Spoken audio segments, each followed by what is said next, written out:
Welcome to Nothing Finer. I'm your host, Rick Beach, along with Austin Allen. Austin, last game of the year, had the Sugar Bowl. What's your thoughts? A little bit of sadness coming in with no more Georgia football for another about 240-something days. Yeah, definitely mixed emotions. Great game, a great way to finish, and prove a point to a lot of the doubters out there. And now it's just waiting until G-Day. So.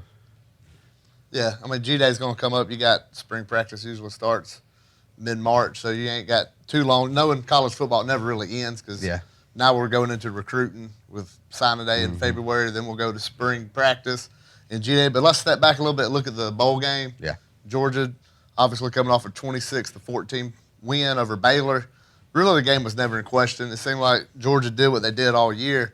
They got a little double-digit lead, then just smother them with the defensive play. What did you take away other than obviously we're going to talk about this, the George Pickens game and how he kind of busted out, but what else stood out to you? Some older guys, had some good games. I think Tyler Simmons has been embattled all year, and, he came in and made some pretty good plays, and, they gave him the ball in some creative ways that, like we had talked about earlier in the year, and, so I thought that was good for him to go out on a, just on a positive note. We know he's been around for a long time and been a part of some big games and big plays. So see him do that, and DeAndre, he didn't play that much, and I think that opened the door up for Zamir, and I think Zamir definitely took advantage of those opportunities, and I'll look forward to seeing him continuing to keep grinding next year for sure. To be the feature guy and stuff like that. Yeah, Zamir had his best game of the year, obviously with the 18 carries, 92 yards, had one touchdown after the fake field goal. So that was pretty neat to see Georgia actually use the fake. Yeah. Scott Fountain's been he's a great coach off field for a couple years or for one season at Georgia. Then the NCAA allowed one more coach. He got on field. He's been hired away to go to Arkansas. So, you got to appreciate what Scott Fountain's brought to Georgia, him, and obviously with Kevin Butler a couple seasons ago when he was a graduate assistant, nearly 60 years old. But Kevin Butler, what they brought to the special teams and somebody like Hot Rod. So to see a fake and Scott Fountain's, swan song, so to say, his last little game with Georgia. So what do you think, looking at this defense, and we heard Richie's coming back. Yes. So you lose J.R. Reed, and you lose Tay Crowder. Yeah. And then you got Tyler Clark and David Marshall. You got guys, but everybody else coming back from this defense. So what do you take this momentum they could use in the Sugar Bowl with Louis Sign with 6 tackles, DJ Daniel led the team in tackles with 8.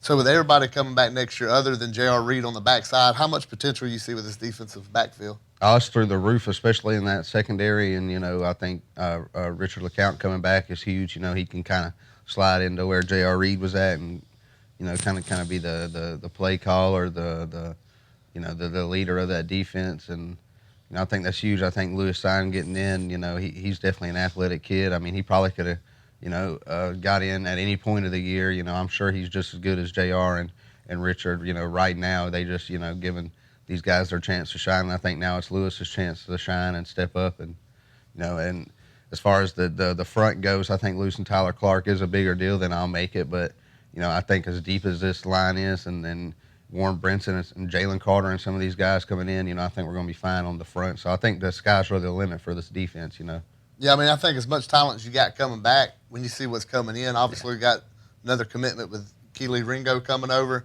He's 6'2", 200-pound corner. That's a big body, runs like a 4.4, high 4.3, 40. He's going to be able to compete for a starting job, and you still got Tyreek McGee, you got Tyson Campbell, you got, Eric, you got Stokes coming back, you got DJ Daniel, you got a lot of experience coming back. But when you bring in talent, Kimber and these other guys that are be coming in, it's crazy how much talent Kirby's bringing in, just that defensive back. Then you still got the defensive line you're talking about. The linebacker position, Kobe Dean didn't play as much this year, but we know next year he's going to be out there because, he's an all-world talent. Monty Rice coming back. Then you bring in Sherman, some of these other guys. It's a lot of talent coming back. And on offense, the offensive wide receivers seem to be a position that Kirby went after hard. Yeah, he did. Brought them back. But how about Darnell Washington? Yeah. Having his commitment last week after the bowl game. So that's a 6'7", 250, 260 tight end. Georgia hadn't had a tight end like this in years. Yeah. And for people that say, we've talked about it before, Georgia. They've never had a guy like this. Georgia uses the tight end. They just don't catch the ball when they, so when you have this kind of talent, you can't say, well, Georgia don't use the tight end. They go to the tight end. Yeah. But, the tight end don't always make the plays. Now with somebody like Darnell Washington coming in here, how much you think that's going to make on Fromm's decision?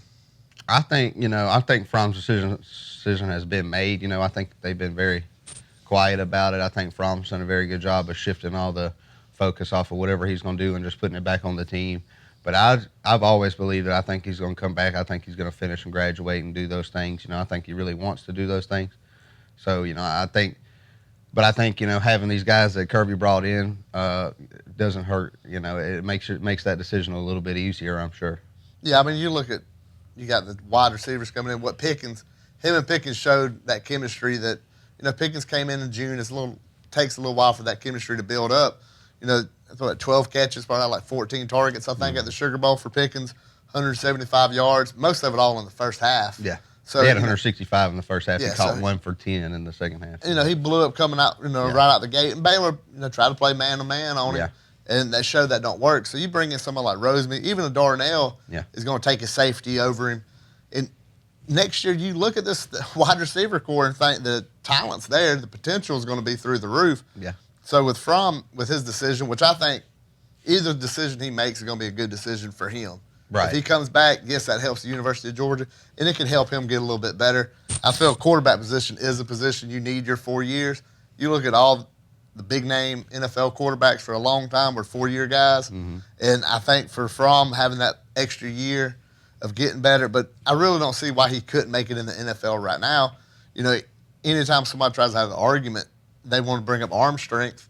The touchdown to Pickens was from the far hash mark. It was a 27-yard touchdown. He threw it from like the 35-yard line off his back foot and put it where only Pickens could catch the ball. That's an NFL caliber throw. And a lot of his, he throws a lot of back shots. That's what the NFL is.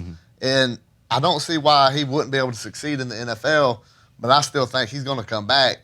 And for nothing else, that unfinished business. The schooling part of a player leaving is kind of left out, that these schools honor that scholarship anytime. So if you guys that leave early can come back and finish their degree, so it ain't like they're done with college forever. So I feel Fromm, he's going to be able to come back. He will graduate with the rest of his class that he came in. But I think Richie coming back is the biggest indication what Fromm's going to do, because they came in together as recruits, and they've just always had that bond with his team. And I think for Fromm, he's already done enough for the university. It's kind of a shame for how the fans acted towards him this year, like it was all his fault. But we kind of get that. People have their own views on why they were like they were with Fromm. It wasn't nothing he was doing.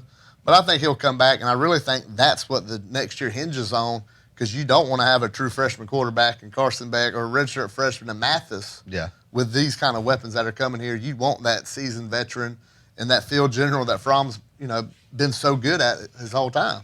Yeah, and, that's pretty much it. If Fromm comes back, then I think your expectations are a national championship. If he doesn't come back, I think Georgia fans are going to have to curb their expectations a little bit, and I don't think that's something that they're really going to be willing to do at the time, no matter who's playing quarterback.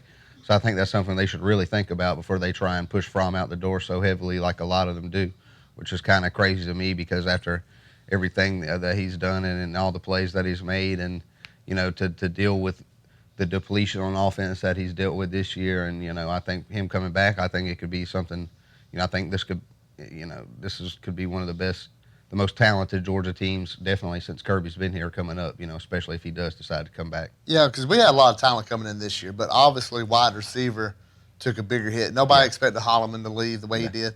And looking back, yes, some of these guys probably shouldn't have went to the NFL. Yeah. You look at Riley Ridley, probably shouldn't have went. He could have come back. And then Isaac Nada, obviously, at tight end, could have used another year. But, that's their decision to go get, chase the paper at the time. Yeah. And, I can't blame a guy for trying to better himself financially if that's what they feel is best for them at the moment. And we don't know how these guys were doing in school. That plays a lot. Isaiah McKenzie came out when he left was because he was going to fell out of school anyway at the time, so he just went in and went pro. Yeah. So you don't understand that and how these guys look at school, how they're struggling with it or whatnot. But next year with all these freshmen coming in to go along with Pickens and Blaylock, who will be healthy next year, I mean, Pickens by himself showed he can carry an offense. Yeah. I mean, the second half against LSU, the first half against Baylor, he just took over the game on offense. And, having a quarterback like Fromm, and don't forget, week 3 next year is at Bama. So do you want to put a true freshman in that position? Yeah.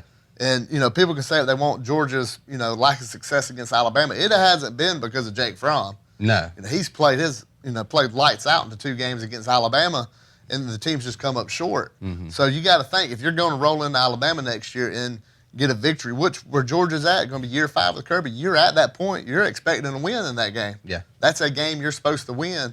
So you really want to have that Jake Fromm type playing quarterback. Let's go over to running back. We talked about Swift leaving. Where do you think he's going to go? You think he's a first-round pick in the NFL? Oh, no, it's so hard to tell with running backs sometimes. Last year you had a running back, Saquon, go super high, and that doesn't always happen. And I think a lot of running backs end up early second round. So I think that's where I see Swift early second round, maybe late third round. I could see a team like the Falcons or somebody going after him, kind of mid first round, late first round, things like that. So yeah. Just because I think they're not looking at him as a feature back, but I think if you got a back, a lot of NFL teams have moved to 2-back type systems, and I think he'll fit nicely in one of those slots. I've heard some things about him going to Kansas City and things like that. So I think they're trying to find him a place where they can get him in open space and, throw him the ball. That's really his strength is, swinging out wide, throw him the ball. And I think they'll try and take what he does well and just find a team where they can exploit that, and I think that's where he'll go. So, I'll say early second, late first, somewhere in there. Yeah, I think he'd fit in good in Baltimore. You look at the way they run the ball, and their run concept fits what his skill set is. They got the Ingram and between the tackles, ground and pound, which Swift can do that. Yeah. But he's going to be, more outside. He's going to get your catches. And I think he's going to succeed wherever he goes because Georgia does such a good job teaching these running backs pass pro and some of these other things that other colleges really don't show. Yeah. And that's not a knock at some of these colleges because that's just not what they do. But at Georgia, that's why you've seen people like Michelle, Chubb, Gurley come in year 1 when they get to the league and not have to wait and not have to sit back. And they're ready to go. They can catch, run, and you're going to see Swift do that. Zamir's going to be another draft pick next season. I fully expect him to come out. And you look at Kendall Milton's size, Kenny McIntosh had a great Sugar Bowl, showed potential from Kenny McIntosh after Cook got hurt. These guys all have that same pass block, catch out of the backfield, and can run between the tackles or on the outside. Kenny McIntosh looked spectacular on that little toss sweep out of the shotgun. So, it's crazy to think it's like they're all cut from the same mold, where Swift was a little bit more shiftier, but Zamir's going to be a little bit more physical. So they can all do these things. I think it's a big, shout out to Dale McGee on the way he's developing these guys. But, it's, good for Swift. I didn't expect him to really come back. Yeah. I think there's just too much out there for him. And really, I think, like we said before, Richie coming back, I think Fromm's going to come back. I think it's going to be today or tomorrow. Fromm's going to have that decision. Yeah. Guys have till the 20th. January 20th, that's the deadline to announce if you're going to the NFL, which I fully expect. I don't think it has anything to do with Tua's decision. A lot of people are trying to tie them together. I don't know why they think those two would be tied together at all in any way at all. I don't see why their decisions would be ever intertwined. They have nothing to do with each other. They did not go to the same university. Tua and Fromm could have different draft grades. I don't know why people all of a sudden want to come up with these crazy conspiracy theories. And I don't see why Tua would want to come back. Yeah. I mean, I he has absolutely nothing to gain by coming back to Alabama. There's he's been fragile the last couple of years. Yeah. The high ankle sprain. I don't know why you'd have most of the guys who coming back ain't having a press conference to say they're coming back. They just get on Twitter and say coming back. But most guys do that when they're announcing for the NFL. Yeah. It seems like it's just an attention grab. Yeah. To me, I think it's just a reason to have cameras in Tuscaloosa. Yeah. And I think, just Nick Saban will be there with them. So Nick Saban's going to be there. It seems silly to me. I think it's, Bama wants all the attention all the time. Yeah. And, they can have it. I'm not going to tune into no press conference because it really don't matter. It has no effect on Jake Fromm's decision, which I think, Richard LeCount just put out on Twitter, ready for year 4 or something to that effect.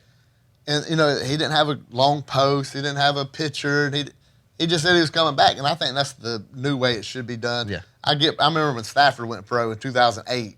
Well, you didn't have Twitter and all these other, means of communication to come out. But that was like just a regular weekly press conference. And they had no Sean and Stafford get up there. But, that's 11, 12 years ago.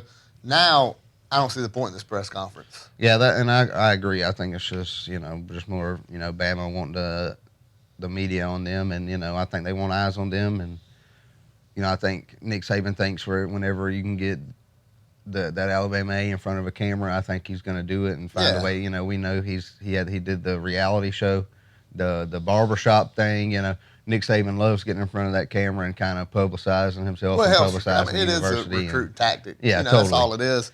Well, it is. But you know, speaking of that, let's talk about the rankings and Alabama's sitting at 1 right now, are they not? With a composite score of about 93-68. Yeah, I think Clemson's per won. Player. Clemson's 1. Yeah, Georgia's at 3, and Bama's in the middle. But Georgia got a higher per player score. Yeah, per player by almost a whole point. Average per player is at 94 something, and Keely Ringo was in the 99s. Darnell Washington was in the 99 range, and Georgia's where we could take on 4 players. Yeah. And say 3 stars and still be number 1. Yeah, totally. Right now, all we have to do is get our total commits up. Yeah. To about 25 where everybody else 1 is. Jordan Burch, 1 Zach Evans. Oh, yeah. That could put you at number 1 easy. And, and I think it's funny to me how, Nick Saban has tried so hard to put his face out there. And, yet, even though Kirby and guys' company are behind him in the rankings, the per player tells you all you need to see, the per player rating. And, I think, they're right on this. And this could be the best class to me, better than 17, better than 18. I think this class is probably going to be the best recruiting class Kirby's brought in by far with the less players. It's going to be over a 300 point, like a 310, yeah, which is unheard of because a couple of years ago, if you got in the 300s, was amazing. Yeah. And now there's going to be 3 teams over 300. But what Georgia's done in the past, it used to be get your brand out there. Mm-hmm. Get your brand out there. And now it's like Georgia's had their brand out there. And recruiting, you can see it with Dabo Swinney. What Kirby and Dabo does so good is the relationships they build with these players from the freshmen in high school. And that's how you recruit at this high level. It's all about relationships. Georgia does a lot of cool things. Yeah. The scavenger hunt in May, that's always a big hit. Last year they had the cookout. And a lot of these recruits go back to them 2 events and say, that's when I wanted to go to Georgia was when I went to the scavenger hunt. Keely Ringo loved the scavenger hunt. These other guys, they liked the cookout. Kendall Milton, these other guys came to the cookout. And it just showed the family. I mean, that's when they had the video of Kirby going on the slip and slide.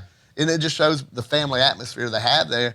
And, before the Sugar Bowl, everybody said, well, everybody's giving up on Kirby. Yeah. Look at Kirby's, the culture at Georgia. And I think Kirby touched on it after the game. Kirby is real with these guys. Yeah. He's 100. He said in that post-game press conference what every coach at college football thinks. There is a disease. These guys do think they're better than what they are. But not many coaches are going to come out and just say it. Yeah. Especially when they have high-profile players on their team because you don't want to upset the prima donnas. Right. But I think Kirby's real with them when they're freshmen in high school, and he's real with them when they come on campus. And that's where this relationship comes from with these guys. And people think it's, if you don't want to play in the Sugar Bowl, don't waste Kirby's time. Don't waste the fan of the team's time. Don't play in the Sugar Bowl. Mm-hmm. And what happened is Alabama got all this credit for guys playing in their bowl game. Auburn got all the credit for their guys playing, but they didn't play. They showed up. They dressed out. DeAndre Swift dressed out. They just didn't run him that much because he wasn't going to play. And, Auburn kept running Derek Brown out there and these Marlon Davison out there. And you could tell they didn't play 100. No way you give up that many rushing yards to Minnesota if you're Auburn's defense, who, LSU, Georgia, all these good offenses they shut down. They had no business doing that because the guys didn't care. So which culture would you want to argue about? But people love piling on Kirby because his shortcomings against Alabama. Well, they thought that narrative was going to work because they thought Georgia was going to lose because a lot of guys are sitting out. But what they don't realize is the way Kirby's recruited is, it doesn't matter to him. If you're ready to go and get up out of there because we got somebody right behind you who can step in right now, and that's what I think is the difference. And, and as far as I think the whole recruiting thing, I think Kirby and Dabo are really good at attacking social media. And Nick Saban still kind of he likes to use he likes to use ESPN and the national media to kind of get his name out there. But I think, Dabo and Kirby and these audio-visual departments of these 2 universities are really ahead of the curve, and they really know how to get after social media and, get the retweets and, get a lot of traction that way. Well, it's different. And you look at the age. Kirby, Dabo's in mid-40s, early 40s. Nick Saban's almost 70. So, I mean, he's not going to be on. Now, they got people at Alabama that do the social media, but they don't hit it like Georgia does. Yeah, they're not. And the audio-visual department ain't on it like Georgia's is. And Kirby's talked before. His biggest tool in recruiting is when he gets these new guys that come in that have nothing to do, don't know anything about football, but they're freshmen at the University of Georgia looking for an internship. He asks them, what do people like now? What are the kids into that you just left from high school. So that's where these ideas come up with the scavenger hunt, the cookout, some of these, things that come out on social media with these backdrops. Yeah. They're all ideas from 18-year-old kids. Absolutely. And Kirby knows how to utilize everybody's job is so important at UGA. So even when you come in for just the internship to file papers, Kirby wants to talk to you. He wants to know how he could use your knowledge to help out. And that's, not being stuck in your way, saying, I've done it this way, I'm going to keep on going, which has been the knock on Kirby because of his offense, which that's a whole other story. That offense wasn't far off this year and wasn't as vanilla as it had to be. You're one times. Jeremiah Holloman away from busting this year wide open. Fromm probably has over 30 touchdowns with Holloman out there. And this offense looks totally... And it opens up the running game, too. I mean, that's what people also don't understand. The running game was not up to par this year, but it's a lot of because you can't get anybody off the line because nobody respects the receivers that we had, besides George Pickens. And, he really didn't come on until late in the year. And that offensive line never played as a unit. So every game we had different parts. And, Cole Kubiak was talking on ESPN about just that at Georgia with how many different – it takes an offensive line's got to gel together. We never had that. Either be Cade Mays at right tackle for a game because Wilson was hurt. Then we had to put him over at left tackle because Andrew Thomas got banged up. Then we had to put him at center when and then you have Ben Cleveland going in. And you just never had that gel for the whole season. And then you mix that with wide receivers who aren't as good of blockers, as a Don Blaylock. George Pickens come right out the gate, block. He blocks very well. And that's rare to see out of a wide receiver that's a freshman. It took Holloman a couple of years to get it squared away. So you see that coming in next year. We know Pickens can block. He's aggressive. You bring in a Darnell Washington who changes.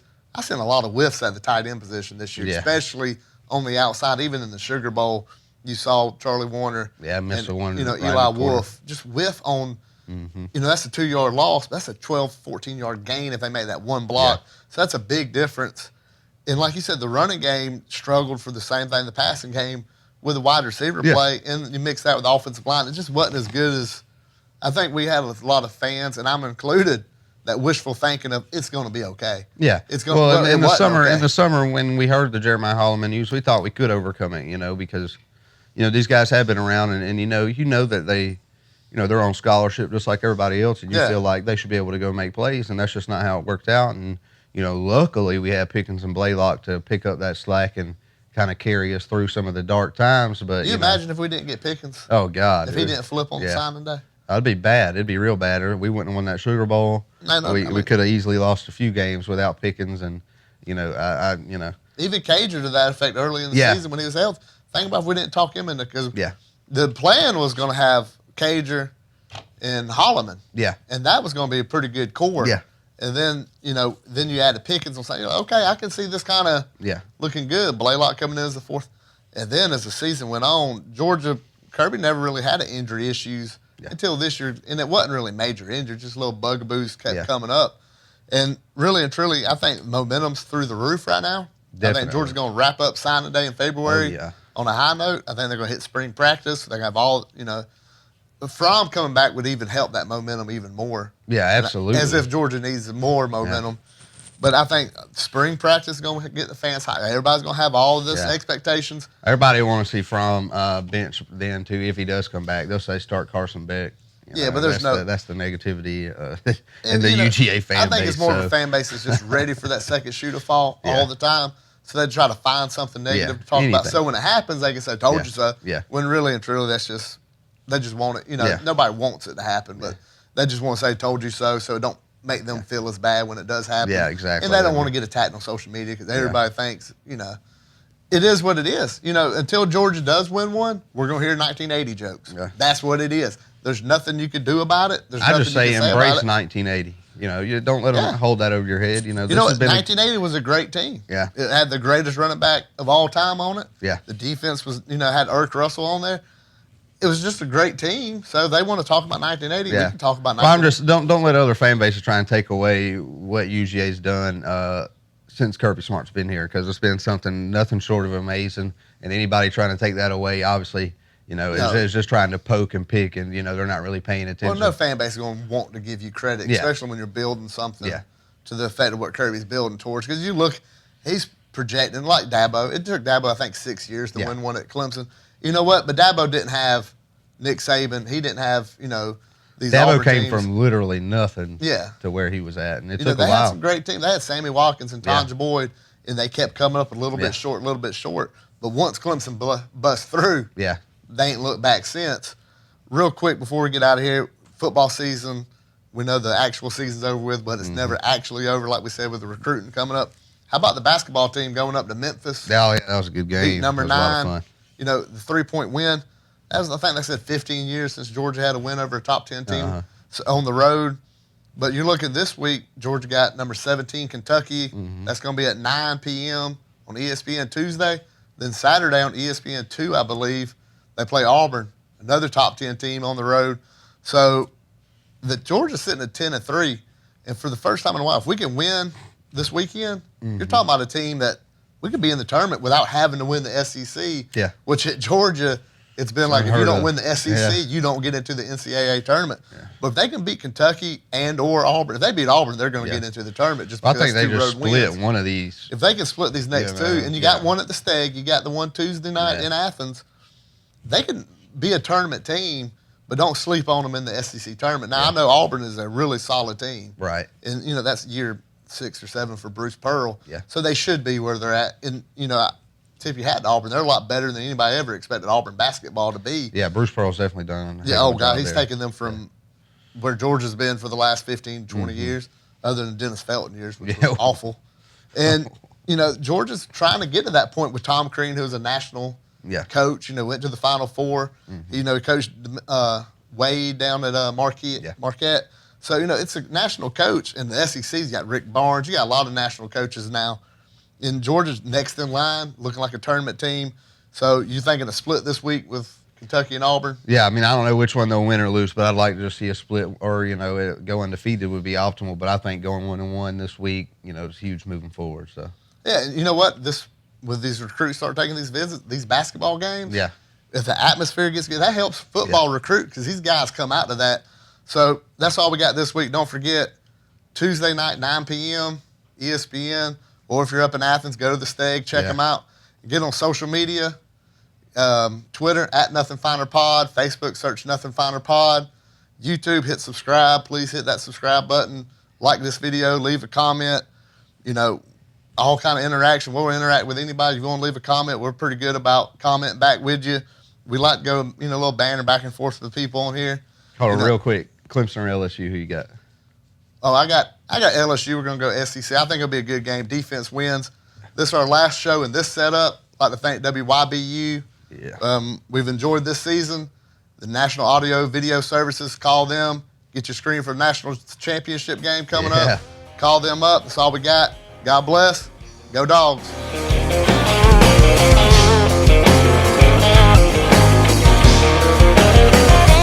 Out in the woods you'll find me, somewhere out under, fishing in a creek where there ain't no